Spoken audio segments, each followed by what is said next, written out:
আজকে আমরা জানব যে বোলেক বা ধনুক আকৃতির পা কি এবং কেন হয় বা এর কারণ কি এবং এর থেকে আমরা কিভাবে মুক্তি পেতে পারি বা সংশোধন করতে পারি সেটিকে। তো দেখো, যাদের এই রকম আকৃতির পা হয়ে থাকে তাদের আমরা বোলেক বা ধনুক আকৃতির পা বলে থাকি। তো প্রথমেই দেখব যে বোলেক বা ধনুক আকৃতির পা কি।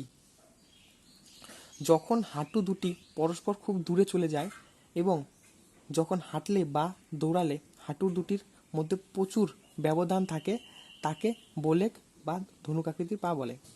অর্থাৎ কি বলছে, যে আমাদের যে হাঁটু আছে, হাঁটু দুটির যে স্বাভাবিক অবস্থা থাকে, সবার নর্মাল অবস্থায় থাকে, তো সেই হাঁটু কি হয়, যে নর্মাল অবস্থায় থাকা অবস্থাতে অনেকটা দূরে চলে যায়।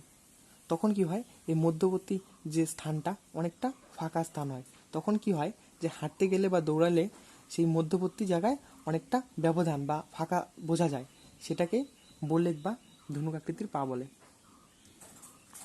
এই ধনুক আকৃতির পা হওয়ার পেছনে কারণগুলি কী কী রয়েছে? তো এর পেছনে কারণ হচ্ছে যে অস্থিসন্ধির অসম গঠন। অর্থাৎ কি, যে অস্থিসন্ধি আছে, অস্থিসন্ধি কি, অস্থিসন্ধি হচ্ছে দুটি অস্থির মধ্যবর্তী যে সংযোগস্থল বা যুক্তস্থান, সেই যুক্তস্থানকে অস্থিসন্ধি বলে। তো আমাদের হাঁটু যে রয়েছে সেটি দুটি অস্থির সংযোগস্থল বা দুটি হাড়ের সংযোগস্থল। সেই সংযোগস্থল যদি অসম গঠিত হয় তাহলে কিন্তু আমাদের বোলেক হওয়ার সুযোগ থাকে। এবং পরবর্তী কী রয়েছে, জন্মগত কারণ। জন্মগত কারণ হচ্ছে যে কারো কারো কোনো শিশু যদি মায়ের পেটের থেকেই তার মধ্যে যদি এই বোলেক বা ধনুক আকৃতির পা গঠন তৈরি হয়, তাহলে কিন্তু সেটি জন্মগত বলতে পারি। আর এটা কেন হয়, তার বংশগত কারণে। তার বাবা বা তার মা বা তার ঠাকুরদা যদি কারো বোলেক থেকে থাকে, তাহলে তার মধ্যেও বোলেক হওয়ার সম্ভাবনা থেকে যায়। এবং অপুষ্টির প্রভাব, পরবর্তী হচ্ছে অপুষ্টির প্রভাব। তো অপুষ্টির প্রভাব বলতে এখানে যে ছোট সময় থেকে বা কারো মধ্যে যদি অপুষ্টিজনিত সমস্যা বা খাবার ঠিকঠাক মতো পায়নি বা ঠিকঠাক মতো খাবার খায় না, সেই সব ব্যক্তি বা সেই সব শিশুর ক্ষেত্রে কিন্তু বোলেক হওয়ার চান্স থেকে যায়।